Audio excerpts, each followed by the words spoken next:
환영합니다. 제가 환영의 뜻으로 오늘도 꽃을 준비했습니다. 다음. 다음이요. 예.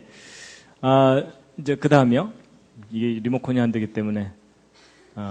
이제 지난 시간에 이 연대 측정 이야기를 했는데 오늘은 이제 연력학 법칙에 대해서 이제 말씀드리겠습니다. 다음. 히브리서 11장 3절 말씀인데요. 함께 한번 읽으시겠습니다. 시작. 믿음으로 모든 세계가 하나님의 말씀으로 지어진 줄을 우리가 아나니 보이는 것은 나타난 것으로 말미암아 된 것이 아니니라. 좀 알 듯 모를 듯한 말씀입니다. 보이는 것은 나타난 것으로 말미암아 된 것이 아니라 라는 좀 이해하기 어려운 말씀인데요. 다음이요. 다음. 오늘은 이제 그 우주의 법칙과 성경, 이제 과학의 법칙과 성경에 대해서 말씀드릴 텐데 특별히 연력학 법칙에 대해서 말씀드리려고 합니다. 여러분 그 연력학 법칙을 모르는 사람과는 인생을 논하지 말라 이런 말이 있습니다. 들어보셨습니까? 안 들어보셨을 겁니다. 제가 한 말입니다. 다음 넘겨주시죠. 여러분 연력학 법칙 과학의 가장 중요한 법칙 중에 하나입니다. 영어로는 그 전으로 다 되돌려 주시고요. 리모컨이 지금 작동을 안 하니까. 영어로는 이제 연력학 법칙을 thermodynamic law라고 하는데요. 열과 힘에 관한 법칙입니다. 제목이 굉장히 어렵죠? 근데 내용은 알고 보면 쉬운 얘기입니다. 열 받으면 힘이 난다. 뭐 이런 뜻입니다. 이해가 확 되시죠? 여러분, 주전자에 물을 끓이면 이 주전자 뚜껑이 딸깍딸깍 거리죠? 이게 뭐냐면 이제 열을 받으니까 증기의 그 힘으로 이제 뚜껑을 밀어 올리기 때문에 이제 그렇게 되는 겁니다. 그래서 바로 그 열과 힘과의 관계를 연구하다가 여기 무슨 법칙이 있구나라고 이제 알게 된 건데 발견되기를 연력학이라는 학문 분야에서 먼저 발견돼서 그렇지 이제 물리 분야에서 거의 전 우주적으로 적용되는 법칙입니다. 그리고 철저하게 경험적인 법칙입니다. 그걸 가져가시면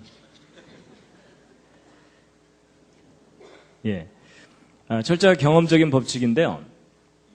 다음 한번 넘겨주시죠. 제가 이제 지난번에 그 전반기 때 봄에 말씀드릴 때 과학에 대해서 얘기하면서 법칙과 이론의 차이를 설명드린 적이 있었습니다. 둘 중에 어느 쪽이 확실한 거라 그랬죠?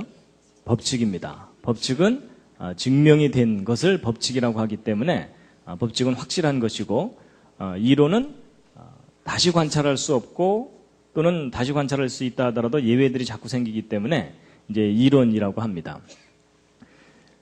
그래서 과학자들이 법칙을 발견하고 난 다음에도 그 법칙에 반대되는 증거들이 생길 때 그 법칙을 버립니다. 그런데 이제 이 연력학 법칙은 발견된 이후로 지금까지 반대되는 증거가 없는 과학의 가장 근본적인 법칙입니다. 한번 눌러주시고요. 그래서 이 법칙과 이론을 제가 설명드리면서 마치 올림픽에서 금메달과 은메달의 차이처럼 과학의 법칙은 금메달이고 이론은 은메달이다 이런 말씀을 드렸듯이 하여튼 법칙은 우리가 지금 현재까지는 믿어야 되는 이제 그런 것입니다. 다음이요. 그래서 이제 이 연력학 법칙에 대해서 먼저 좀 소개를 해드릴 텐데요. 이 연력학 법칙은 무엇에 관한 법칙이냐 하면 에너지에 관한 법칙입니다. 에너지라는 단어가 좀 생소하신 분들은 쉽게 얘기하면 밥에 관한 법칙이다 이렇게 생각하셔도 됩니다. 우리가 밥을 먹는 이유가 활동하기 위한 에너지를 얻기 위한 것이거든요. 그래서 이제 그 에너지에 관한 법칙인데 이 연력학 법칙은 여러 개가 발견이 됐는데 1법칙, 2법칙, 3법칙 이렇게 발견됐는데 이렇게 발견하다 보니까 1법칙보다도 더 기본적인 법칙이 나중에 발견돼 갖고 할 수 없이 그것을 0법칙 이렇게 해놨습니다. 다음. 그래서 이제 0법칙부터 3법칙까지 이렇게 쭉 있는데 그중에 오늘 1법칙과 2법칙을 이제 주로 설명을 드릴 겁니다. 다음이요. 여러분 그 밥을 먹을 때 양이 중요합니까? 질이 중요합니까? 어느 쪽을 더 중요하게 생각하십니까? 둘 다 중요합니다. 그렇죠? 예. 아무리 좋은 음식도 뭐 이만큼 알약 하나 주고서 하루 버티라 그러면 신경질 나죠. 그렇죠? 그래서 이제 밥에도 양과 질이 있는 것처럼 이 에너지도 양과 질이라는 두 가지 측면이 있습니다. 그래서 첫 번째 법칙은 양에 관한 법칙입니다. 근데 그 양이 어떻게 된다는 거냐? 보존된다는 법칙입니다. 양이 보존된다. 그럼 이제 두 번째 법칙은 질에 관한 법칙이거든요. 근데 이제 그건 좀 이따 말씀드리기로 하고, 이제 이 에너지의 양이 보존된다는 법칙인데, 눌러주시죠. 여러분 예전에 물리 배우실 때 그 위치 에너지라는 거 배운 기억이 나십니까? 예, 물이 높은 곳에 있으면 위치 에너지가 있는데 그 물을 흘려 내려보내면 물레방아가 돌게 되죠. 돌면서 운동 에너지로 변합니다. 다음이요. 그리고 이제 저 운동 에너지, 물레방아 도는 걸 이용해서 이제 발전기를 돌리면 전기가 얻어지거든요. 다음 눌러주시죠. 예, 전기 에너지는 얻어지고 저 전기를 이용해서 전기를 켜게 되면 빛과 열이라는 것을 이제 얻을 수가 있습니다. 그래서 높이 있던 물이 빛이나 열로 변하는 거예요. 그래서 이제 이 에너지가 형태가 자꾸 이렇게 변하는데 이제 과학자들이 매 순간순간 저 에너지를 다 합쳐봤더니 항상 똑같더라는 겁니다. 다음 장면이요. 그래서 이 시간이 지남에 따라 더 눌러주시죠. 처음에는 위치 에너지만 있다가 그 위치 에너지가 운동 에너지로 변하고 또 그 다음이요. 눌러주시죠. 예. 그 운동 에너지 일부가 전기 에너지로 변하고 또 그 다음에 이제 그것이 빛 에너지 이렇게 다양하게 변하는데 매 순간순간 전체 합은 똑같다는 겁니다. 그래서 형태만 변할 뿐이지 전체 양은 똑같고 변하지 않는다. 이것이 이제 연력학 제1법칙. 에너지의 총량은 보존된다. 이런 법칙입니다. 뭐 이해하기는 쉬우실지 모르지만 저게 사실인지를 알아내려면 굉장히 어렵습니다. 정확하게 측정을 해야 되니까. 근데 이제 할 일 없는 과학자들이 다 측정을 합니다. 그래서 해봤더니 똑같더라는 겁니다. 그래서 이제 이게 에너지 보존의 법칙의 첫 번째 법칙인데, 이런 거 보존의 법칙, 이러니까 예전에 배운 것 중에 뭐 떠오르는 거 있지 않으십니까? 질량 보존의 법칙. 기억나시죠? 예, 다음이요. 여러분, 질량 보존의 법칙. 여러분, 질량 보존의 법칙은 뭐죠, 내용이?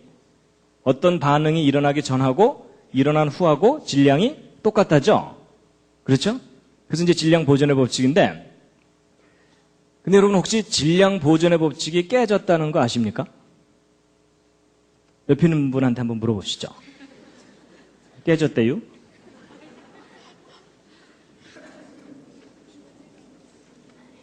그래서요, 이제 질량 보존의 법칙 깨졌다는 거 아시는 분이요? 예, 몇 분 계시는군요. 예. 여러분 그 법칙이 깨진다는 말은 예외가 있다는 말이거든요. 근데 질량 보존의 법칙이 적용되지 않는 실제 예가 발견됐습니다.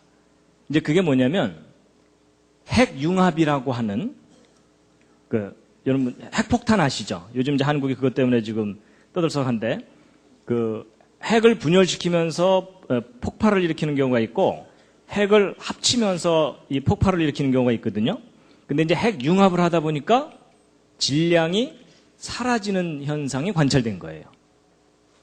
근데 질량이 이제 사라지는데 완전히 사라지는 건 아닙니다. 그 질량이 뭘로 변하냐면 에너지로 변합니다. 그래가지고 이제 그걸 나타내는 공식이 그 유명한 아인슈타인의 공식인데, 아인슈타인 아시죠? 그랬더니 어떤 분이 우유회사 사장 뭐 이러시더라고요.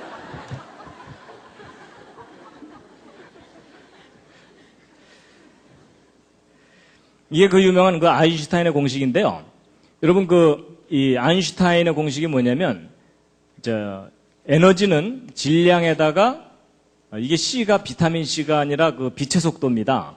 그래서 질량에다가 빛의 속도의 제곱을 곱한 것과 같다. 뭐 이런 뜻이거든요. 근데 이제 저게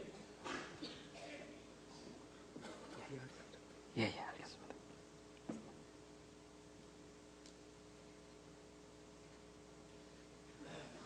예. 근데 이제 요게 이제 무슨 뜻이냐면 질량이 사라지면 거기에다가 빛의 속도의 제곱을 곱한 만큼의 에너지가 생기는 건데, 여러분 이 빛의 속도는 1초에 지구를 7바퀴 반 돌 정도 큰 값입니다. 그러니까 약간의 질량만 사라져도 엄청난 에너지가 나온다, 그 뜻입니다. 그래서 여러분, 예를 들어 이 리모컨만큼의 질량이 사라지잖아요? 그러면 이 일대에 대폭발이 일어날 정도의 엄청난 에너지가 나옵니다. 그래서 제 몸이 하나 사라지면요, 제 몸 전체가 완전히 에너지로 변해버리면 이 분당 일대가 그냥 폭발돼서 날아갈 정도의 큰 에너지가 나옵니다. 그래서 여러분, 아무리 화가 나도 너 꺼져버려 이러시면 안 됩니다. 진짜 그 사람이 꺼져버려서 에너지로 확 변해버리면 너도 죽고 나도 죽고 다 죽는 겁니다. 그래가지고 바로 이런 그 약간의 질량만 없어져도 엄청난 에너지가 나오는 걸 이용해서 핵 융합을 이용해서 이제 수소폭탄이라는 걸 만드는데, 이론은 되지만 실제적으로 그걸 컨트롤하는 게 어렵기 때문에 그 수소폭탄은 아직 실용화가 제대로 되고 있지 않은 그런 상황입니다. 근데 이제 보세요. 이것이 우리에게 굉장히 중요한 걸 알려줍니다. 특히 창조에 관해서 중요한 걸 알려주는데, 여러분, 지금 현재 우리가 보고 있는 이 모든 것들은 물질이거든요. 그렇죠? 근데 성경에 의하면 우리가 눈으로 보는 이 모든 물질들이 물질이 아닌 것으로부터 창조됐다 그러잖아요. 그렇죠? 근데 사람들은 그걸 잘 이해를 못하는 게 왜 그러냐면, 여러분, 이것도 제가 이렇게 손으로 만지고 있는 이것도 상당히 딱딱합니다. 그렇죠? 근데 이렇게 딱딱한 것들이 nothing에서 생길 수 있다는 것이 사람들한테는 잘 이해가 안 가는데, 근데 저 공식을 잘 들여다보면 여러분, 모든 물질은 질량을 갖고 있는데 그 물질이 아닌 것으로부터 생겨날 수 있다는 얘기입니다. 그렇죠? 여러분, 에너지라는 것은 눈에 보이지도 않고 만져지지도 않는 건데, 그러니까 사실은 형태가 없는 거예요. 그런데 형태가 없는 것으로부터 형태가 있는 어떤 물질이 생겨날 수 있다는 것을 말하기 때문에 창조가 가능하다는 겁니다. 과학적인 원리로. 그래서 이제 결국 과학자들이 이제 뭘 알게 됐냐면요. 이 질량이라는 것도 하나의 그 에너지구나라는 걸 알게 돼가지고 결국 질량 보존의 법칙보다도 더 넓은 의미로 에너지 보존의 법칙이라는 것을 이야기하게 된 겁니다. 그래서 예전에 여러분들이 알고 계시던 질량 보존의 법칙을 포함하는 더 큰 개념이 에너지 보존의 법칙입니다. 그래서 이제 제1법칙에 대해서 이제 말씀을 드렸고요. 자, 그 다음에 이제 한 가지 말씀드릴 게 이제 뭐가 있냐면, 에너지에서 이제 어떤 물질이 생기는 것까지는 말씀드렸지만, 사실 성경에 나오는 그 태초에 하나님이 천지를 창조하시니라는 그 창조는 nothing에서 something이 만들어지는 창조입니다. 근데 여러분, 우리가 보는 이 모든 물질들이 nothing에서부터 생길 수 있다는 것이 이제 사람들한테 잘 이해가 안 가고, 야, 이건 과학적으로 말이 안 된다 이렇게 생각을 하는데, 근데 여러분, 이 물질 세계의 본질을 알고 나면 nothing에서 something이 생길 수 있다는 걸 이해를 하실 수가 있습니다. 자, 이제 무슨 얘기냐면요. 여러분, 제가 보이십니까? 제 마음 말고 제 몸이 보이세요? 여러분들이 지금 저를 본다고 생각하시지만 여러분들이 저의 실체를 보고 있지 못하십니다. 이게 무슨 궤변이냐? 궤변이 아니고요. 제가 과학적인 사실을 말씀드리는 건데요. 여러분, 우리가 이렇게 단단한 이런 돌이나 이런 쇳덩어리들이 nothing에서부터 생길 수 없다고 생각하는데, 물질 세계의 기본 구조를 알고 나면 이해를 할 수가 있습니다. 여러분, 모든 물질은 원자로 되어 있다는 거 아시죠? 그렇죠? 근데 이제 이 원자의 구조가 어떤지를 과학자들이 알고 나서 깜짝 놀랐습니다. 이 우주가 사실은 텅 빈 거라는 걸 알게 된 거예요. 무슨 말이냐면요. 여러분, 이 원자는 그 중심에 핵이라는 게 있고 그 주변을 전자가 돈다는 거 기본적으로 아시죠? 뭐 모르셔도 괜찮습니다. 오늘 알려드릴게요. 그런데 이제 우리는 보통 그 원자가 이렇게 있으면은 그 속이 대부분은 꽉 차 있을 거라고 생각을 하거든요. 근데 아닙니다. 여러분, 이 원자 내에서 이 핵과 전자의 상대적인 크기와 거리를 비유적으로 말씀드린다면 어떤 상태냐면, 이 핵을 농구공만 하다고 생각하면 이 전자는 콩알보다도 작습니다. 그 크기가. 그런데 문제는 이 전자가 농구공 바로 옆에서 이렇게 돌고 있는 게 아니고 어느 정도 거리를 떨어져서 돌고 있는 셈이냐면 대략 한 2km쯤 떨어져서 돌고 있는 겁니다. 2km쯤. 그러면 이 핵으로부터 이 전자까지 이 중간은 뭐냐면 텅 빈 공간입니다. 허공. 근데 저런 구조를 가진 원자들로 여러분과 제 몸이 이루어져 있습니다. 그럼 여러분 2km짜리를 꽉 압축을 하면 이 중간이 다 사라지면서 이 전자가 요 핵에 딱 들러붙겠죠? 그럼 2km짜리 공이 농구공만해질 정도로 압축이 된다는 뜻입니다. 그러니까 제가 이렇게 폼을 잡고 이렇게 서 있지만 제 속에 들어있는 이 절대 공간인 이 허공을 다 빼내고 이 핵하고 전자만 모아서 저를 압축하면 제가 얼마나질 것 같습니까? 2km짜리가 요만해지는 거니까 제가 2m도 채 안 되니까 1mm도 안 될 만큼 조그매지는 겁니다. 그러니까 제 몸을 이루고 있는 물질만 모으면 그 정도밖에 안 된다는 뜻입니다. 근데 그게 지금 뻥튀기가 돼갖고 제가 여러분 앞에 이렇게 서 있는 겁니다. 그러면 이제 이 핵은 그럼 꽉 차 있느냐? 아닙니다. 이 핵을 조사해 봤더니 그 속에 중성자와 양성자들이 뭉쳐 있는 건데 이 중성자와 양성자를 뺀 나머지 대부분은 또 텅 빈 허공입니다. 그나마 이 중성자와 양성자가 속이 꽉 차 있느냐 하면 그렇지도 않고 그 속에 쿼크나 소립자로 이루어졌는데 여러분 이 핵도 이 핵 내부에 있는 공간을 허공을 다 빼내고 이 소립자나 쿼크 이런 것들만 딱 모아놓잖아요. 그러면 티끌 하나만 해집니다. 그래가지고 이 핵 자체도 거의 부피가 제로기 때문에 예를 들어 이 지구 있죠. 저 지구를 이루고 있는 원자 속에 있는 허공을 다 빼내고 이 지구를 이루고 있는 전자하고 소립자만 딱 뭉치면 얼마나지냐면 이 지구는 티끌보다도 작아집니다. 안 믿어지시겠지만 그게 사실입니다. 그래서 이 지구가 압축을 시키면 거의 제로가 돼버리고요.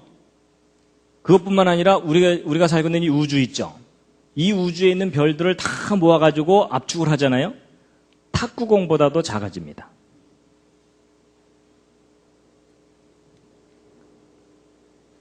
여러분 옆에 있는 분 한번 살짝 만져보시죠. 만져지시나요? 그런데 사실은 그 옆에 있는 분이 그 속은 텅 비어 있는 겁니다. 이건 철학적인 얘기가 아니고 과학적인 사실을 알려드리는 겁니다. 그래서 여러분 이 물리학자들이 이 내용을 알기 때문에 빅뱅 이론이라는 걸 얘기하는 이유가 바로 그겁니다. 이 우주를 압축하면은 탁구공보다도 작아지는데 그런 탁구공보다도 작은 알이 이 우주가 맨 처음 시작될 때 있었는데 그게 뻥 터져가지고 이 우주가 생겨났다는 이론이 빅뱅 이론입니다. 그러니까 그 문제의 본질은 뭐냐면 이 우주는 원래 낫싱이라는 얘기입니다. 그나마 이 전자나 소립자도 그 내부 구조가 꽉 차 있는지 비어 있는지 모릅니다, 아직. 그래서 여러분, 이건 과학적인 사실이기 때문에 이제 드디어 옆에 앉은 분에게 또 하나의 진실을 얘기해 줄 시간이 왔습니다. 한마디 하셔야 되는데 그 말을 하면 옆에 있는 분이 굉장히 기분 나빠하실 겁니다. 그게 뭐냐면 일단 우리말로 하면 너무 심하니까 영어로 하겠습니다. 옆에 있는 분에게 이런 얘기를 하시면 됩니다. You are nothing.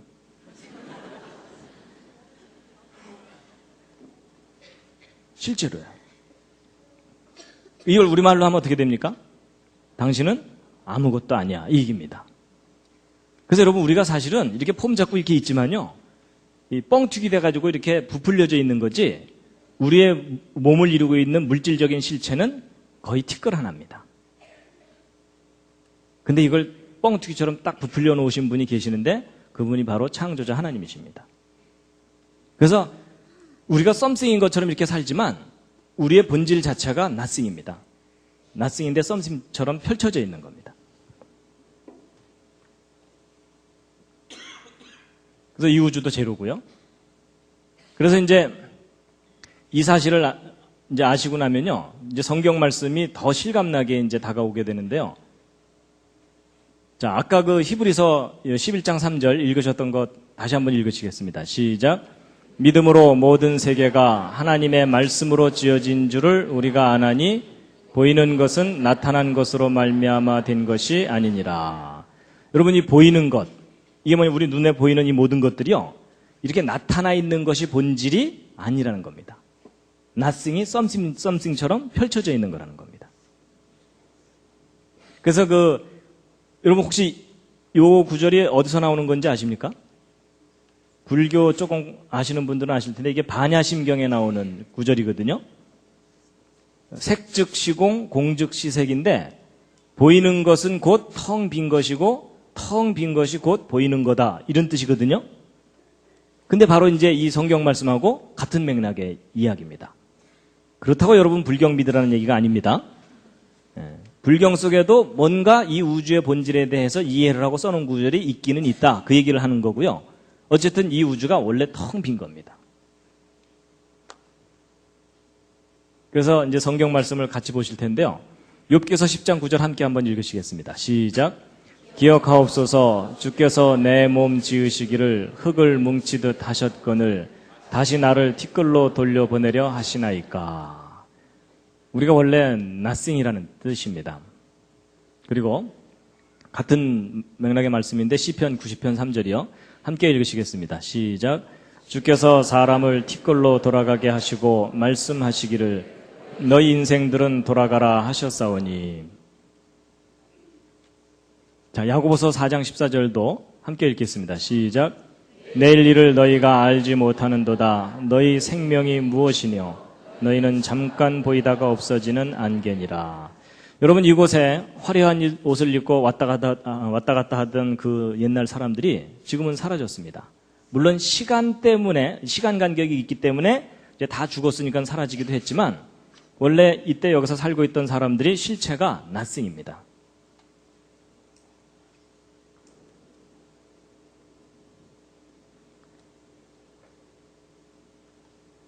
사람 정도가 아니고요. 이사야서 40장 15절 읽으시겠습니다. 시작.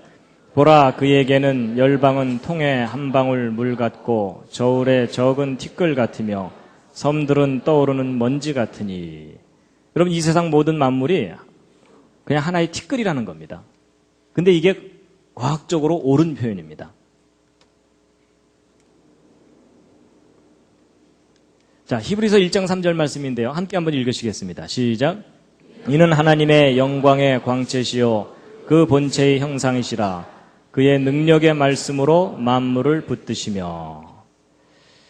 여러분, 여기 보세요. 그의 능력의 말씀으로 만물을 붙드신다, 이렇게 되어 있는데요. 여러분, 손바닥 한번 이렇게 손뼉을 한번 쳐보시겠습니까? 손뼉을 치면은 손뼉이 쳐지죠? 그렇죠? 여러분, 손뼉 딱 쳤는데 그 두 손이 투명 인간처럼 서로 확 통과하거나 이런 일은 없죠? 손뼉을 치면 항상 손이 아프고서 이렇게 부딪히잖아요? 근데 그게 좀 이상합니다. 왜냐하면 제가 아까 말씀드린 원리대로 한다면 여러분, 이 오른손에 있는 이 허공을 다 빼내고 이 오른손에 물질만 모으면 얼마나지겠습니까? 원자 하나보다도 작아집니다. 이 왼손도 마찬가지고요. 그렇죠? 그럼 여러분, 두 개의 원자를 허공에 던졌을 때 부딪힐 확률 거의 제로입니다. 이게 뭐하고 똑같으냐면요. 미국에서 총을 한번 쏘고 한국에서도 총을 한번 쐈는데 태평양 중간에서 그 총알 두 개가 딱 만날 확률보다도 더 작은 것이 원자 두 개가 부딪힐 확률입니다. 그럼 사실 우리가 이게 손뼉을 딱 칠 때 이게 부딪히기보다는 서로 통과를 해버려야 됩니다. 근데 우리는 항상 손뼉을 치면 손이 부딪히죠. 그 이유가 뭐냐면 그게 물질과 물질이 부딪히는 게 아닙니다. 물질이 부딪히는 게 아니고 뭐가 부딪히는 거냐면 필드, 그러니까 어떤 장이 부딪히는 건데요. 이제 영어로 하면 필드고 우리말로 하면 여러분 그 장풍이라는 거 혹시 아세요? 그 무협지 같은 데 나오는 거, 그렇죠? 예, 뭐 바람이 막 확 나가고 뭐 그런 거 있잖아요. 이제 그런 비슷한 거라고 보시면 되는데 쉽게 얘기하면 이런 겁니다. 여러분, 자석을 N극과 N극을 이렇게 두 개를 붙이려고 그러면 이상하게 중간에 아무것도 없는데 반발을 하죠. 그렇죠? 이제 그런 걸 영어로 뭐라 그러면 필드라 그러거든요. 근데 보세요.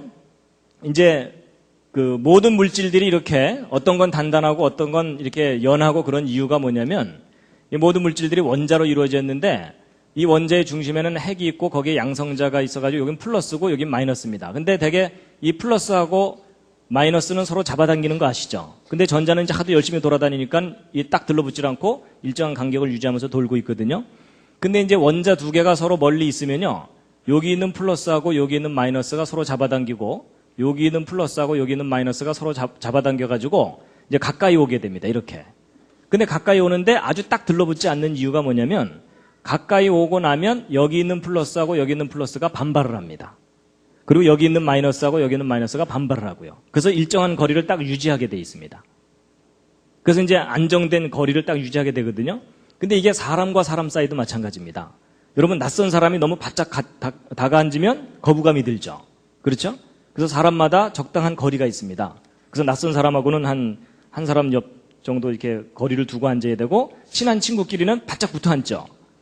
그래서 이게 사람이 안정감을 얻는 거리가 있는 것처럼 원자들도 이렇게 안정감을 얻는 거리들이 있어가지고 이제 그런 그 거리만큼 균형을 이루면서 이렇게 이제 물질들이 들러붙게 되는데, 근데 이 물질들마다 그 들러붙는 양상이 서로 이렇게 다 다릅니다. 그래가지고 요 아래에 있는 요 경우는 단단한 물질을 의미합니다. 한번 이제 여기 예를 들어 이렇게 내려오면은 여기서 움직이기가 힘들죠. 그렇죠? 그래서 요건 단단한 물질이고 요건 이렇게 내려와 있으면 요거는 약간 움직이기가 쉬우니까 요건 연한 물질입니다. 그래서 물질마다 이 특성이 다 다른 거거든요. 그래가지고서 이제 이렇게 단단하고 연한 것들이 있는데 결국 이게 뭐냐면 이제 필드가 작용을 하기 때문입니다. 이 자석처럼. 그래가지고 여러분 고철 같은 거 처리하는 이 수집장 같은 데 가면 전기로 자석을 만들어 가지고 고철들을 옮기는 걸 하는 경우가 있습니다.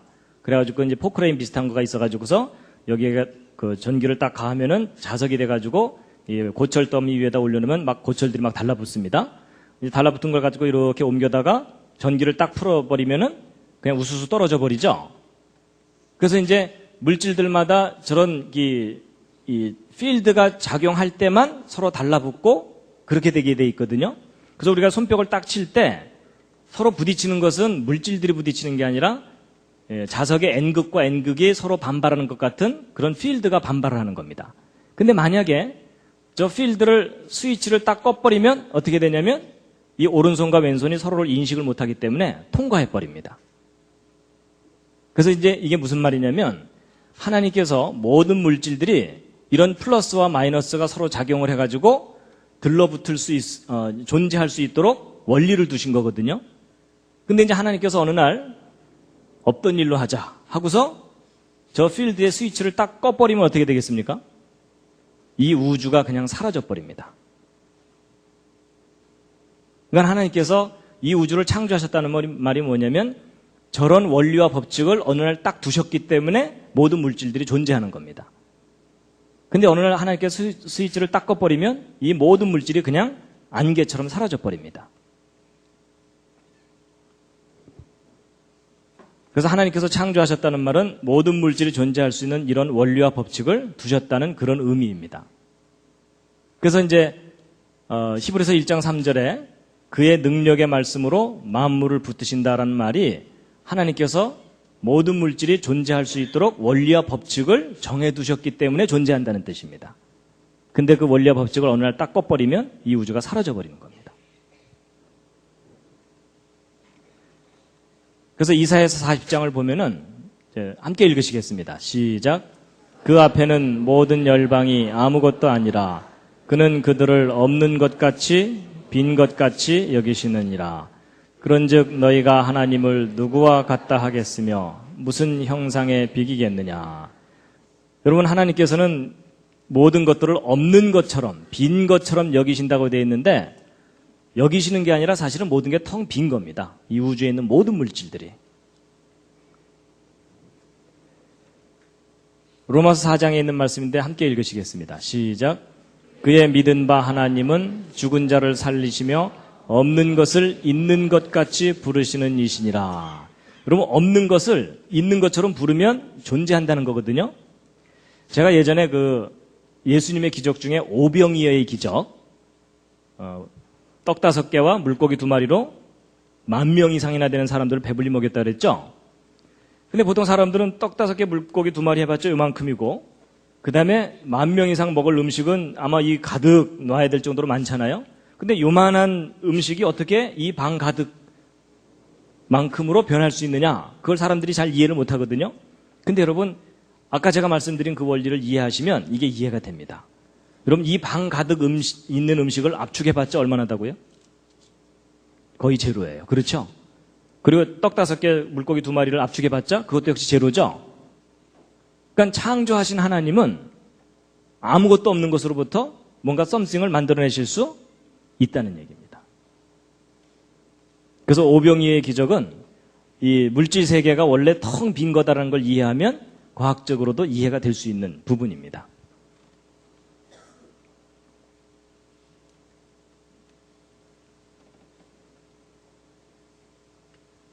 이사야서 40장 26절에 있는 말씀인데요. 함께 읽으시겠습니다. 시작. 너희는 눈을 높이 들어 누가 이 모든 것을 창조했나 보라.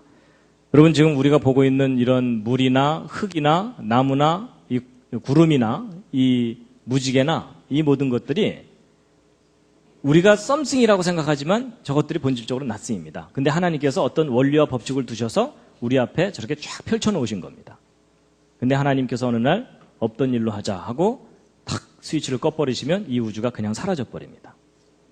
그래서 성경에 보면은 하늘이 두루마리처럼 말리고 체질이 불에 풀어지듯이 풀어진다는 말이 하나님께서 정하신 원리와 법칙을 없애버리시면은 이 우주가 그냥 통째로 사라질 수 있다는 얘기입니다.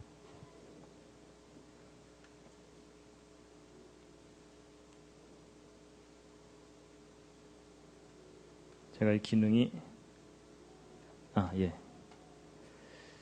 요 두 번째 것을 열어주시겠습니까? 두 번째 연력학 법칙 2를요. 잠시 기지개를 한번 쫙 켜주겠습니다.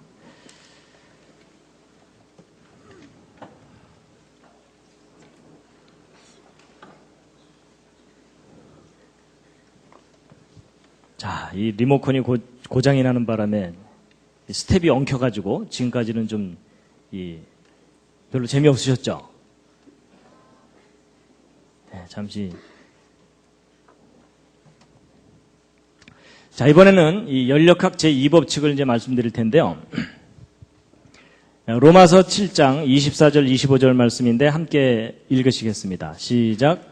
오호라 나는 곤고한 사람이로다. 이 사망의 몸에서 누가 나를 건져내랴.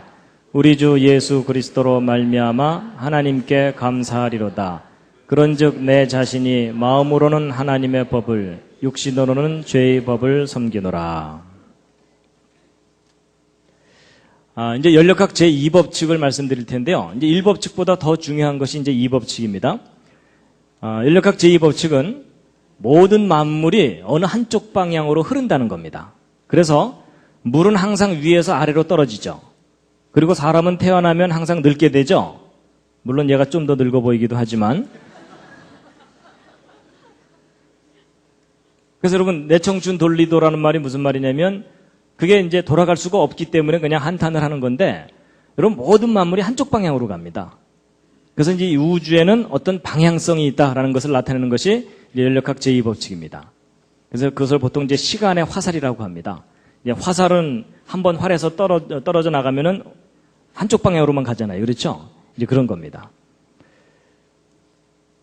연력학 제2법칙은 아까 첫 번째 법칙은 양에 관한 법칙인데 두 번째 법칙은 품질에 관한 법칙입니다.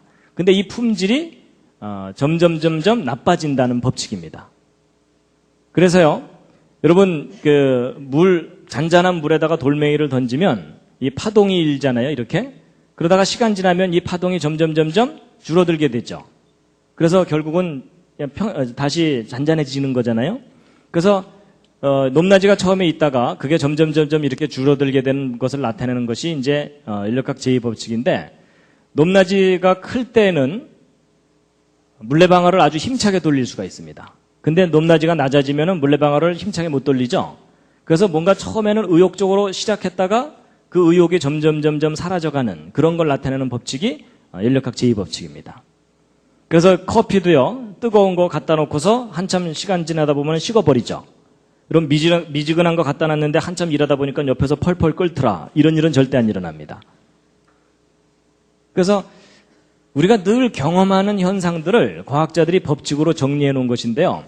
그래서 이제 연력학 제2법칙은 고급 에너지가 저급 에너지로 변해간다. 이런 걸 나타내는 건데, 이제 이 연력학 제2법칙을 다양한 학문 분야에서 다양하게 표현을 하는데, 고전 연력학. 이 고전 연력학은 뭐냐면, 맨 처음에 증기기관차 만들어냈던 사람들이 이제 연구해서 알게 된 건데, 에너지는 항상 소모된다는 겁니다. 그래서, 아까 이 물이 높은 곳에 있을 때 위치 에너지가 있다고 그랬죠? 근데 이 물을 여기 흘려보내고 나면은 더 이상 이 물레방아를 돌릴 수가 없게 되죠. 위치가 낮아지면서.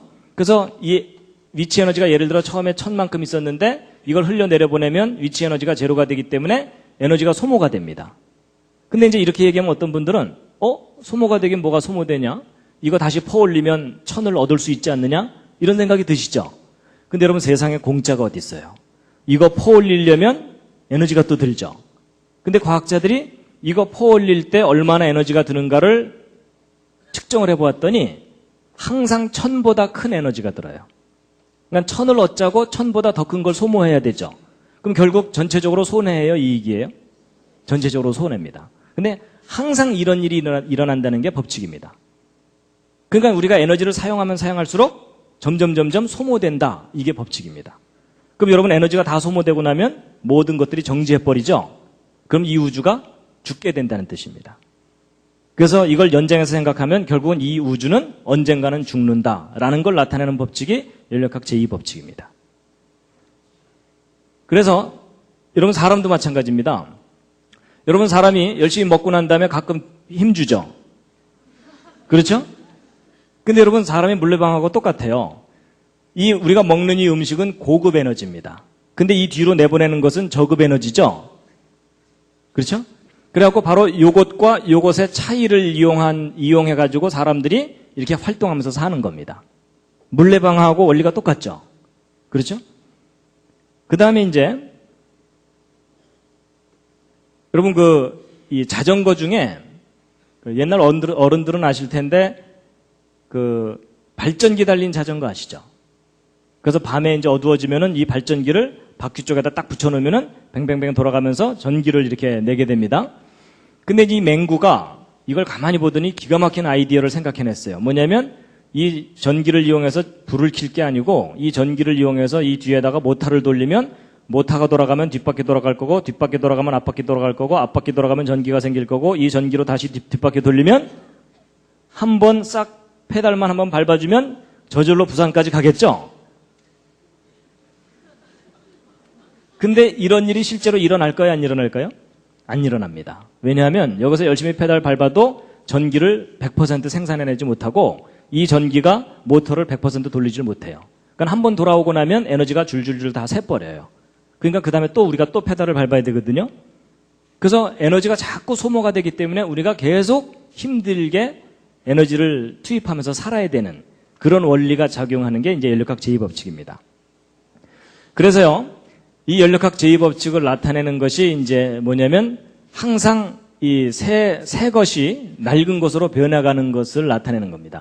이게 연력학 제2법칙인데요. 여러분, 집을 만들어 놓고 나면 이 집이 점점 낡아져 가지고서 무너지지 이런 벽돌들이 저절로 이렇게 막 질서 있게 세워지지 않잖아요. 그래서 이런 벽돌들이 이렇게 질서 있게 세워지려면 지혜와 능력으로 에너지를 투입해야만 이렇게 질서가 생깁니다. 그래서 화산이 폭발해가지고 저절로 집이 안 생기는 이유는 질서가 무질서로는 가지만 무질서가 질서로는 자동적으로 안 갑니다. 그래서 이제 우리가 이런 법칙 하에 살고 있기 때문에 항상 질서가 무질서로 이제 가는 것을 겪고 있기 때문에 우리가 끊임없이 청소해야 되고 이런 겁니다. 여러분 한 달 동안 머리를 안 감았는데 늘 감은 듯한 머리더라. 이런 일은 절대 안 일어납니다. 여러분 맛있게 먹고 나면은 꼭 설거지 해야 되죠. 그렇죠? 그래서 우리가 활동하면 활동할수록 무질서가 주변에 늘어나게 돼 있거든요. 여러분 처음 들어올 때는 정돈이 잘 돼 있다가 여러분 가고 나면 막 쓰레기도 남고 뭐 이러잖아요. 그게 질서가 무질서로 자연스럽게 간다는 법칙입니다. 그래서 특히 이 어린 아이들은 이 무질서를 만드는 데 선수입니다. 근데 사람이 성숙하게 되면 자기가 에너지를 투입해서라도 질서를 세웁니다. 그래서 교회도 마찬가지입니다. 다른 사람을 배려하는 그런 마음이 없는 성숙하지 않은 사람들이 교회에 많이 모이면 교회가 많이 어지러워집니다. 근데 남을 배려할 줄 아는 성숙한 사람이 있으면 교회에 질서가 생기거든요. 그래서 사람은요, 가만히 내버려두면 타락하게 돼 있습니다. 맞죠?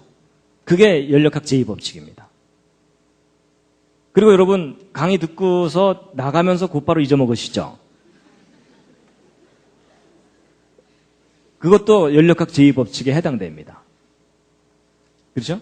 예, 그런 겁니다. 그리고 보통 이제 이 예배 딱 참석했을 때는 오늘은 끝까지 들어보자 이러지만 조금 시간이 지나면 혼수 상태로 접어들죠?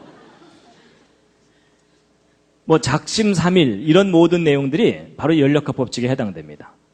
그래서 맨 처음 완전했던 상태에서 점점 불완전한 상태로 자연스럽게 내려간다는 것이 연력학 제2법칙입니다. 그래서요, 이 연력학 제2법칙에 관련해서 이제 그 한 가지 설명드릴 게 뭐냐면요. 여러분 금 좋아하시죠? 금. 근데 이제 이 금을 보시면, 보통 금은방에 가서 순금을 사면 보증서를 써주는데 거기에 몇 %라고 보통 돼 있던가요? 99.9 내지는 99.95 보통 그렇게 써줍니다. 그래서 요즘 금 한 돈이 얼마죠? 한 뭐 5만 원에서 10만 원 그 사이죠? 그렇죠? 예.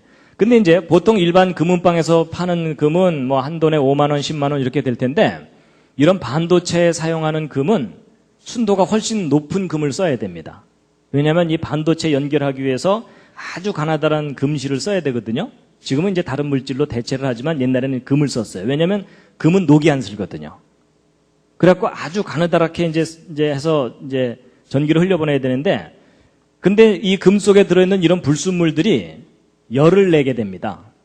그래갖고 열을 내면서 금실 전선이 끊어지면 안 되니까 가능한 한 이 불순물들을 빼내야 됩니다. 그래서 이제 이런 불순물들을 빼내서 순도를 높이게 되는데 그래서 이제 이렇게 순도가 높은 금들은 이런 금들보다 훨씬 비쌉니다. 왜냐하면 이 불순물들이 좋은 말 할 때 안 나오기 때문에 얘네들을 이제 빼내려면은 에너지를 가해야 됩니다. 그래서 여러분 불순물이 들어있는 금을 순수하게 만드는 방법 중에 제일 간단한 게 뭔지 아십니까? 뜨겁게 가열해서 때리면 순수해집니다. 그게 이제 원리가 왜 그러냐면요. 뜨겁게 가열을 하면 금은 녹이 안 슬거든요. 근데 불순물들은 녹이 슬어요. 근데 그 불순물들이 되게 녹이 슬면 딱딱해집니다. 딱딱해지면 막 때리게 되면은 딱딱한 게 비스켓처럼 떨어져 나갑니다. 그래서 뜨겁게 가열해서 때리면 금이 아닌 것들은 떨어져 나가게 돼 있어요. 그러면서 점점 순수해집니다. 근데 여러분 이게 뭐하고 비슷하지 않습니까? 아이들 키울 때 아이들이 집안에만 있다가 바깥에 내보내면은 자꾸 친구들한테 뭐 나쁜 말 배워줘 뭐 하여튼 나쁜 짓 많이 배우잖아요. 그렇죠? 그럴 때는 어떻게 해야 됩니까? 때려야 됩니다. 때리면 어떻게 되나요? 순수해집니다. 이해가 되시죠? 근데 여러분 그 원리가 물질 세계에서도 똑같아요. 그래서 하나님이 창조하신 물질 세계의 원리와 우리 마음의 세계의 원리가 비슷합니다. 그래서 여러분 성경을 보면은 아이를 매질을 참아 못하는 자는 자식을 사랑하지 않는 거다라는 말이 나오거든요. 그 말이 진리입니다. 구타라는 얘기가 아닙니다. 뭔가 아이에게 잘못된 생각이 들어갈 때는요. 때려서라도 그것을 쫓아내줘야 된다는 겁니다. 그런데 이제 보세요. 여러분 순도가 낮은 금을 순도가 높은 금으로 만들려면 가열해야 되죠. 때려야 되죠. 그게 다 에너지고 그게 다 돈이잖아요. 그렇죠? 그러니까 순도를 높이려면은 항상 비싸집니다. 이 금이. 근데 이제 보통 이 구자가 뒤에 더 많이 붙을수록 더 순수해지는 거거든요. 근데 보통 이 구자를 한두 개 붙일 때마다 값은 몇십 %씩 뛰어요. 금값이. 그럼 여러분 생각해 보세요. 100%짜리 금을 만들려면 이 구자가 무한대로 생겨야 되죠. 그렇죠? 그렇다면 결국 주먹만한 금덩어리 하나를 100% 순수하게 만들 수 있을까요? 없을까요? 이게 불가능합니다. 우주에 있는 에너지를 다 쏟아부어도 금덩어리 하나를 100% 순수하게 만들지 못한다는 게 과학의 원리거든요. 쉽게 얘기하면 이 우주는 스스로 순수해질 수 없다는 의미입니다. 그래가지고 여러분 이 금에 불순물이 들어갈수록 질서가 무너지게 돼 있거든요. 그래가지고 우리는요 보통 이제 무슨 생각을 하냐면 이제 불순물이 들어간다는 얘기는 순수하지 못하다는 뜻이기 때문에 쉽게 얘기하면 이걸 타락 곡선이라고 생각하시면 불순물이 조금만 들어가도 금방 타락합니다. 그래서 이제 상당히 사람들이 점점 타락하게 되게 돼 있는데 보통 사람들이 조금 타락한 상태에서 정신 차리면 좀 착하게 살 수가 있습니다. 그런데 순수해지려고 노력하면 노력할수록 완전하게 100% 순수해진다는 게 불가능하다는 것을 깨닫게 됩니다. 그래서 보통 이제 교회 생활하다 보면 이런 일이 있어요. 엉망으로 살던 사람들이 마음 잡고 이제 좀 착하게 살잖아요? 그럼 교만해집니다. 나 정도는 돼야지. 뭐 이러면서 이제 자기가 좀 순수해지고 난 다음에 별로 순수하지 않은 사람들을 비난을 하게 되는데 근데 그 사람이 정말 순수해지려고 노력하다 보면은 절망을 하게 됩니다. 이게 안 되는구나. 그래서 여러분 사도 바울이 아까 고백했던 거 있잖아요. 오호라 나는 곤고한 사람이로다. 이 사망의 몸에서 누가 나를 건져내려 했던 그 고백은요. 사도 바울이 엉망으로 살 때 한 고백이 아니고 거의 성자처럼 살 때 한 고백입니다. 그러니까 자기가 순수해지려고 노력하다 보니까 100% 순수해질 수 없다는 걸 깨닫게 되는 거예요. 그래서 인간이나 이 피조세계가 스스로 순수해질 수 없기 때문에 완전해질 수 있는 방법은 뭐냐면 완전하신 하나님이 우리를 완전하게 해주시는 방법밖에 없다는 겁니다. 그래서 제가 이 물질 세계 속에서 이런 원리, 제가 이제 재료공학을 공부했기 때문에 저런 연력학 법칙 저런 거 배우거든요. 근데 이거 배우면서 제가 이 과학의 법칙하고 이 성경의 원리학과 똑같구나. 제가 그걸 깨닫게 됐습니다. 자, 그래서 이제 이 연력학 제2법칙의 아주 중요한 요점 중에 하나가 바로 이제 이 그림인데요. 잘 보세요. 지금 말씀드린 자연 법칙, 바로 연력학 법칙은 시간이 지날수록 질서가 무너진다는 법칙이죠. 근데 여러분 학교에서 가르치는 진화론은 뭐냐면 점점점 시간이 지나갈수록 무질서에서 질서가 생겨난다는 이론이죠. 여러분 제가 서두에서 뭘 말씀드렸냐면 법칙과 이론 중에 어느 쪽이 더 중요하다고요? 법칙이 우선이라 그랬죠? 그래서 여러분 그런 얘기를 하는 겁니다. 연력학 제2법칙 하나만 제대로 알아도 이 진화론이 근본적으로 잘못된 이론이라는 걸 알 수 있다라고 말하는 거가 바로 이겁니다. 근데 여러분 성경을 보면 맨 처음에 하나님께서 완전하게 만드셨던 때가 있고 그 이후로 타락했다고 돼 있죠? 그게 과학 법칙하고 통합니다. 그래서 여러분 과학의 법칙은 절대로 성경에 반대되지 않습니다. 오히려 과학의 법칙들이야말로 성경이 옳다는 것을 아주 강력하게 뒷받침해 줍니다.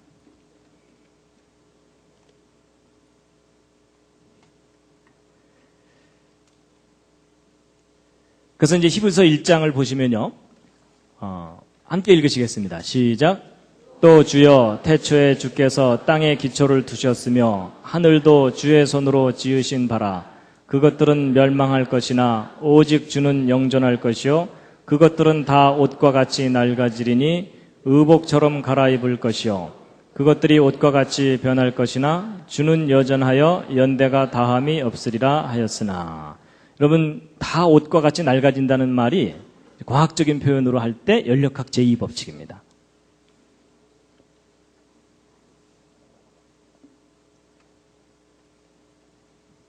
자, 그 다음에 이제 마지막으로 이제 한 가지 더 말씀드릴 텐데요. 이제 세 번째 것을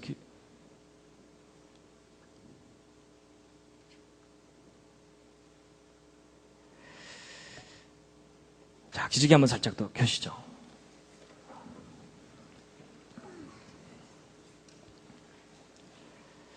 자, 이제 마지막으로 이제 정말 중요한 부분이 이제 남았습니다. 뭐냐면, 연력학 제2법칙을 다양한 학문 분야에서 다양하게 발견해서 표현을 하는데, 이제 그 중에 정말 중요한 부분이 바로 이 정보 연력학 분야입니다. 이 정보를 다루는 사람들이, 인포메이션을 다루는 사람들이 어떤 법칙을 발견했어요. 그게 뭐냐면, 정보는 전달될수록 변질된다는 겁니다. 자, 이게 무슨 말이냐면, 여러분 생각하는 사람을 조각한 조각가가 누굽니까? 로댕이요. 그렇죠? 예, 로댕. 그래가지고 이 모범생이 로댕이라고 딱 썼어요. 근데 그 옆에 있는 친구가 그걸 쓱 보더니 뭐라고 썼다고요? 오댕 이런 거예요. 근데 이제 그 뒤에 있는 놈이 쓱 보더니 뭐라고 썼다고요? 덴뿌라. 그 옆에서 뭐라고 썼다고요? 어묵. 그 뒤가 맛살. 그 뒤가 게맛살. 뭐 이렇게 된 겁니다. 그래서 결국 생각하는 사람을 조각한 조각가 누구예요? 게맛살입니다. 여러분 이게 우스개 이야기지만 그게 뭘 나타내 주는 거냐면 이 연력학 제2법칙의 정보 연력학을 얘기해 주는 겁니다. 정보는 전달되면서 변질된다는 거예요. 그럼 시험 치르고 나오면 누가 바보가 될까요? 로댕이라고 쓴 아이가 바보가 돼요. 왜냐하면 다른 애들은 다 먹을 건데 걔만 아니잖아요. 그러니까 다른 애들이 뭐라고 핍박해요? 우리가 틀렸겠냐? 네가 틀렸지? 뭐 이러면서. 그래서 진짜 정보가 오히려 핍박을 받게 돼 있어요. 그게 연력학 제2법칙이에요. 그래서 여러분 귓속말 이어가기 아시죠? 뭐 어른들 많이 해보셨을 거예요 옛날에. 그거 한번 하고 나면 배꼽을 잡고 웃죠. 그래서 처음 시작한 말이 끝까지 전달되는 일이 거의 없어요. 그래서 전달하는 사람이 많으면 많을수록 변하게 돼 있고, 그렇죠? 그리고 문장이 길면 길수록 변하게 돼 있고, 중간에 띨띨한 사람이 많을수록 확실하게 변해요. 그렇죠? 그래갖고 우리가 뭐 배꼽 잡고 웃으면서 즐기는데, 근데 그런 일이 나타나는 현상이 왜냐하면 바로 저 법칙 때문에 그렇습니다. 정보는 전달되면서 변질되게 돼 있어요. 그래서 여러분 교회에서 목사님이 어느 남녀 청년에게 뭐 책 좀 사달라고 보냈는데 둘이 나란히 이 서점에 들어가는 걸 길 건너편에서 누가 봤어요. 근데 그냥 나란히 들어가더라만 하면 되는데 그 소문이 어떻게 번져요? 손을 잡았대더라 안 잡았대더라 이러면서 이제 말이 막 변하더니 어떻게 돼요? 예? 결혼한대더라 안 한대더라 이러다가 어떻게 돼요? 그놈이 나쁜 놈이 됐더라 이러면서 끝납니다. 근데 여러분 그게 말은 전달되면서 변질되는 게 어떤 원리예요. 그래가지고 여러분 이런 정보가 변질이 되면 정보가 혼란스러워지게 돼 있습니다. 반드시 혼란스러워지게 돼 있거든요. 그래서 막 로댕, 오댕, 덴뿌라 막 서로 막 뒤섞여가지고 사람들이 어느 게 정답인지를 모르게 돼요. 근데 이런 현상이 당연히 나타나게 되는데 그래가지고 그렇게 되게 되면 이 정보연력학적인 원리에 의하면은 초기 정보를 잃어버리게 돼요. 그러니까 로댕을 잃어버리게 되는 거예요. 그러니까 오뎅과 덴뿌라가 서로 싸우는 거예요. 서로 자기가 진리라고. 그래서 여러분 오늘날 현대인들이 특히 창세기에 나오는 천지창조, 에덴동산 이야기, 노아의 홍수 이야기, 바벨탑 사건 이야기들에 대해서 그걸 사실이라고 믿는 사람은 거의 없죠. 근데 여러분 그걸 이상하다고 생각하시면 안 됩니다. 바로 연력학 제2법칙의 원리 때문에 당연히 그렇게 되게 돼 있습니다. 그래서 오히려 그러니까 창세기를 역사적인 사실로 믿는 사람들이 말세에는 거의 없어지게 돼 있는 이유가 뭐냐면 바로 연력학 제2법칙의 원리 때문에 그렇게 되는 겁니다.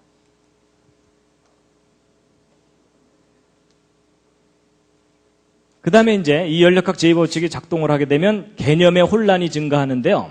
예를 들어 사랑이요. 여러분 사랑이라는 게 얼마나 가치 있는 단어입니까? 그렇죠? 근데 그 사랑이라는 단어에 대한 이해가 사람마다 다 달라요. 그렇죠? 그러는 바람에 사랑한다니까 이러면서 서로 싸운다고요. 그렇죠? 그리고 여러분 죄가 뭐죠? 죄가 뭡니까? 제가 지난번 한자 얘기할 때 알려드렸는데요. 하나님의 말씀에서 벗어나는 게 죄입니다. 근데 오늘날 현대인 중에 죄가 하나님의 말씀에서 벗어나는 게 죄라고 알고 있는 사람은 거의 없어요. 그렇죠? 그래서 이 정확한 개념이 변질되게 되어 있습니다.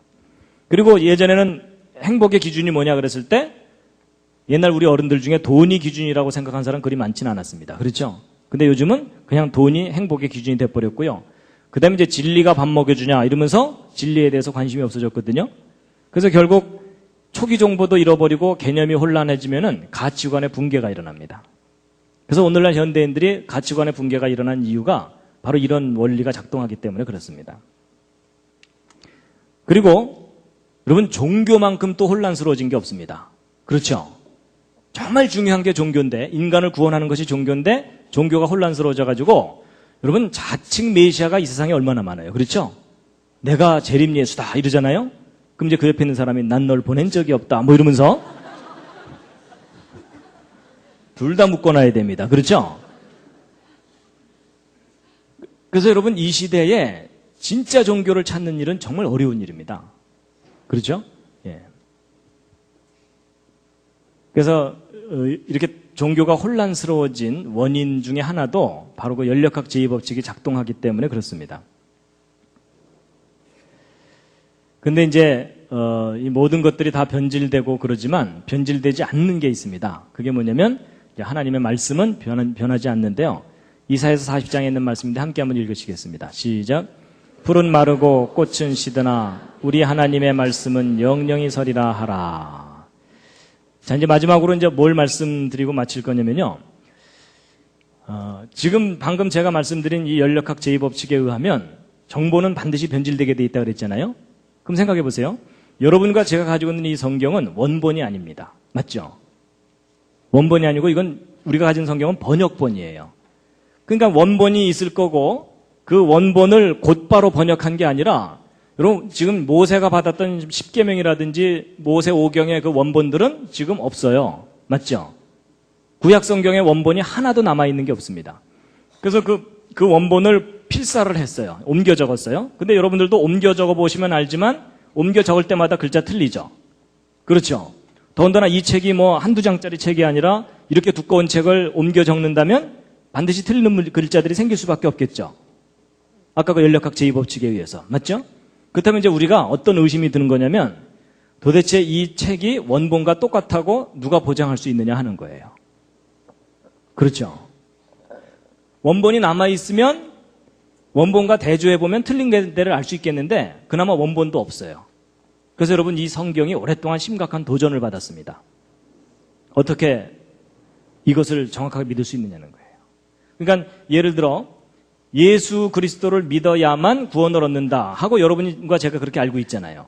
근데 만약에 성경 원본에 예수 그리스도를 믿어도 구원을 받는다 이렇게 만약에 돼 있다면 우리가 그동안 얼마나 그것 때문에 치고받고 싸우고 서로 죽이고 그랬어요. 그렇죠? 근데 성경 원본이 없기 때문에 성경이 정말 정확한 기록인지 확신할 수가 없었던 거예요. 그래서 오랫동안 성경에 그런 일이 나왔었는데 여러분 안심하시기 바랍니다. 우리가 가진 성경 정말 믿을 만한 책인데요. 이제 원본이 없는 상태에서 도대체 우리가 가지고 있는 이 사본들이 믿을 만한 거냐라는 것을 검증하는 과학적인 방법이 있는데요. 이제 그걸 고서검증법이라고 합니다.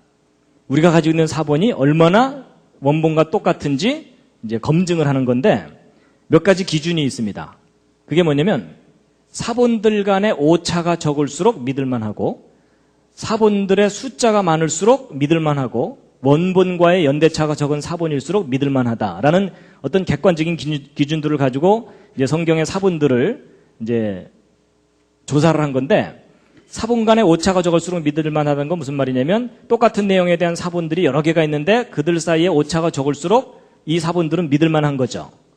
이건 뭐 쉬운 얘기입니다. 두 번째, 같은 내용을 가진 사본들이 많을수록 믿을만합니다. 왜냐하면 사본이 딱 하나만 있으면 비교해 볼 게 없기 때문에 그게 정확한 원본과 똑같은지 알 길이 없잖아요. 그렇죠?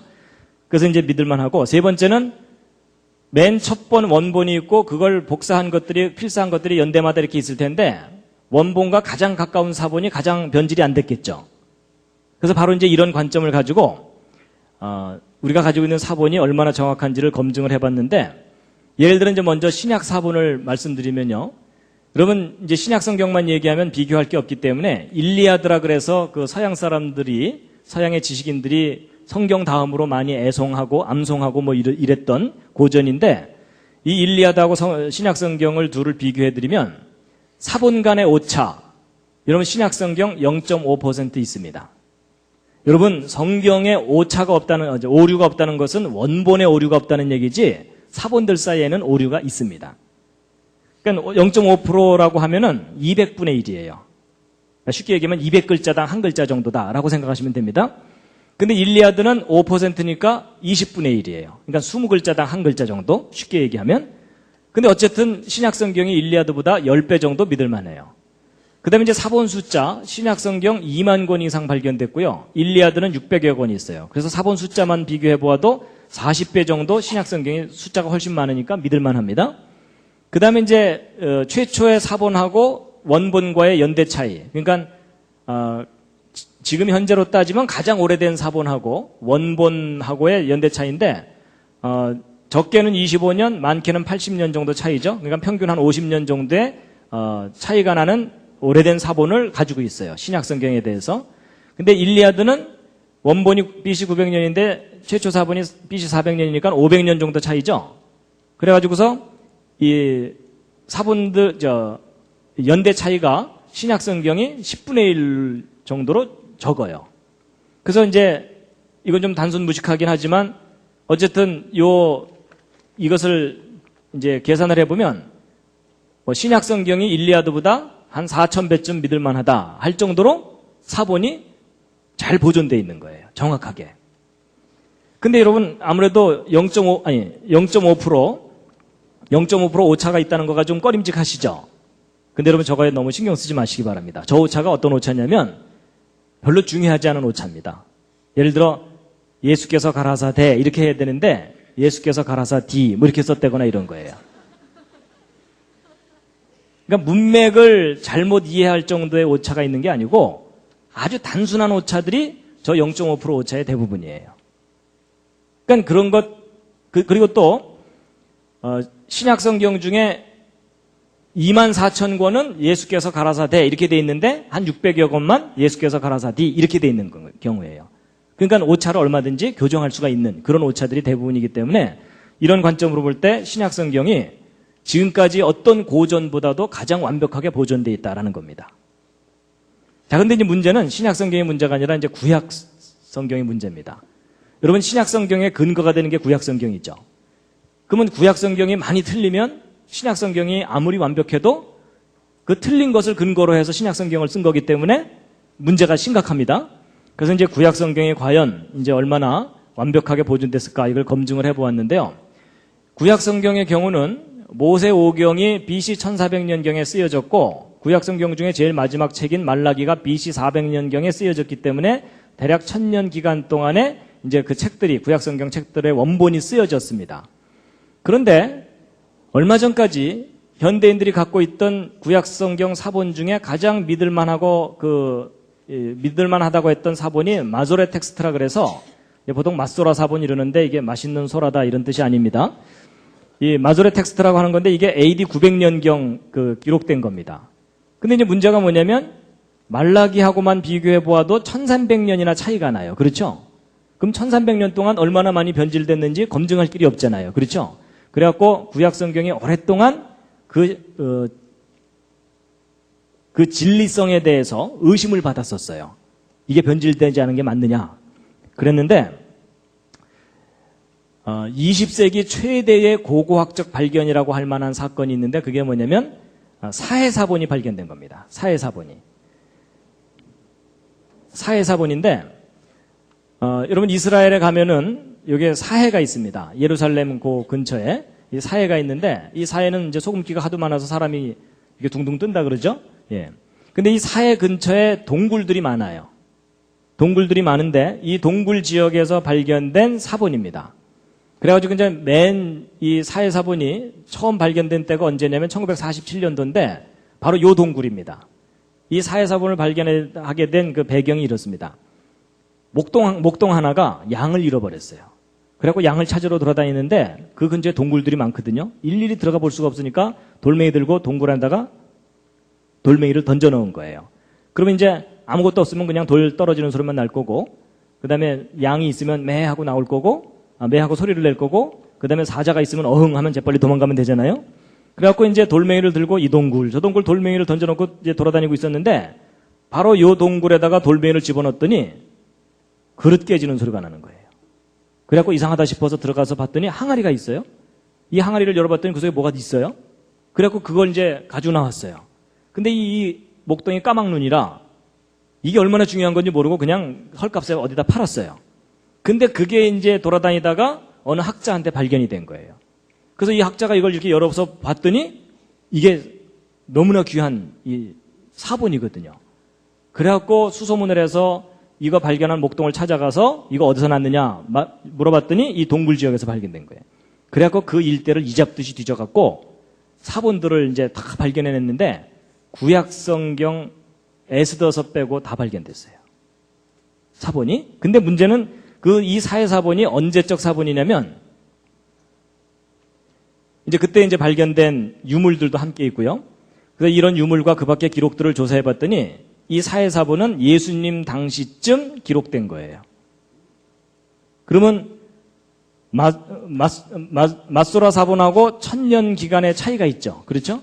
그럼 이제 학자들의 관심은 뭐냐면 이 사해사본과 맞소라 사본이 얼마나 서로 틀린가 이거 확인해 보는 거죠. 그래서 1000년이나 지났으니까 굉장히 많이 틀릴 거다 생각했는데 놀라지 마세요. 이사야서 같은 경우 한 글자도 안 틀려요. 그러니까 완벽하게 보존되어 있는 거예요.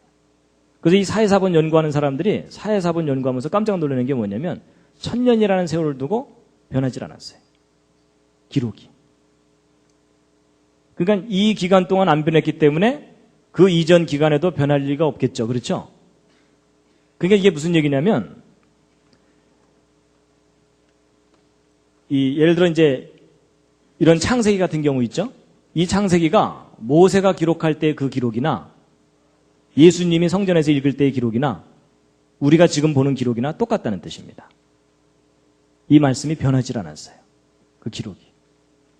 그러니까 아까 그 연력학 법칙에 비교해 보면 연력학 법칙에 의하면 변질돼야 되잖아요. 그렇죠? 근데 이 성경 기록이 변질되질 않은 거예요. 그래서 이게 무슨 말이냐면 인간이 지금 현재 가지고 있는 기록 중에 가장 믿을 만한 완벽하게 보존된 기록이 성경 사본이라는 겁니다.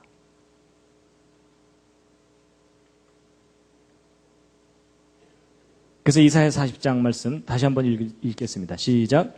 풀은 마르고 꽃은 시드나 우리 하나님의 말씀은 영영이 서리라 하라.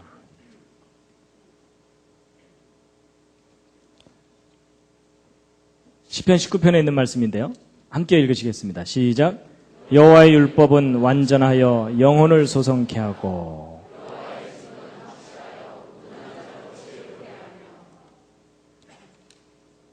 하나님의 율법이 이 완전하다는 것은 이제 내용이 완전하다는 것인데 보존도 완전하게 됐습니다. 그래서 이 사해사본의 발견은 금세기 최대의 고고학적 발견이라고 할 만한 아주 중요한 발견이었습니다. 성경이 믿을 만한 기록이다. 변질되지 않았다라는 것을 우리에게 확증해 주는 그런 발견이었습니다.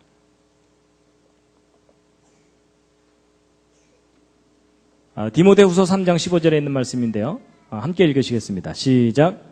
또 내가 어려서부터 성경을 알았나니 성경은 능히 너로 하여금 그리스도 예수 안에 있는 믿음으로 말미암아 구원에 이르는 지혜가 있게 하느니라. 뒤이어 읽겠습니다. 시작. 모든 성경은 하나님의 감동으로 된 것으로 교훈과 책망과 바르게 함과 의로 교육하기에 유익하니 이는 하나님의 사람으로 온전케 하며 모든 선한 일을 행하기에 온전케 하려 함이니라. 따라서 이제 오늘 연력학 법칙을 말씀드렸는데요. 기억나십니까? 기억 안 나셔도 괜찮습니다. 연력학 법칙 때문에 기억이 안 나시는 거거든요. 여러분 첫 번째 법칙이 보존의 법칙이라고 그랬죠? 이 우주는 하나님이 처음 창조하신 모습 그대로 보존되고 있습니다. 그 외형적인 것은. 근데 문제는 변질이 되고 있다는 겁니다. 두 번째 법칙이 변질입니다. 그래서 이 변질의 법칙에 대해서 크게 세 가지 얘기를 했는데요.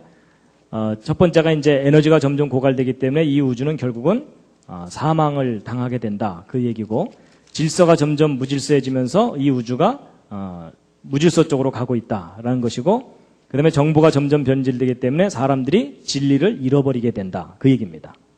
근데 여러분 저런 법칙이 작용하고 있는 이 우주 가운데에서 여러분과 제가 성경이 진리라는 것을 깨닫고 그걸 믿고 살아간다는 건 거의 기적입니다. 그래서 제가 이 연력학 법칙을 이해하고 나서는 내가 성경을 진리라고 믿고 산다는 게 이게 기적이구나 라는 것을 알게 됐고 그것에 대해서 감사하고 있습니다.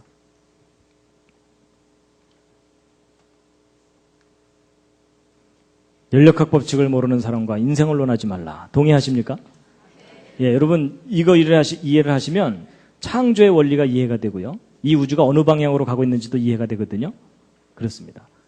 그렇다고 집에 또 어른한테 가서 연력학 법칙 아세요? 뭐 이러지는 마세요. 우리 앞 세대들은 몰라도 되지만 이제 우리 이후 세대들은 이 법칙을 알아야 됩니다. 근데 이 법칙을 알게 되면 성경의 진리라는 것이 아주 선명하게 드러나게 됩니다. 마지막 꽃다발입니다.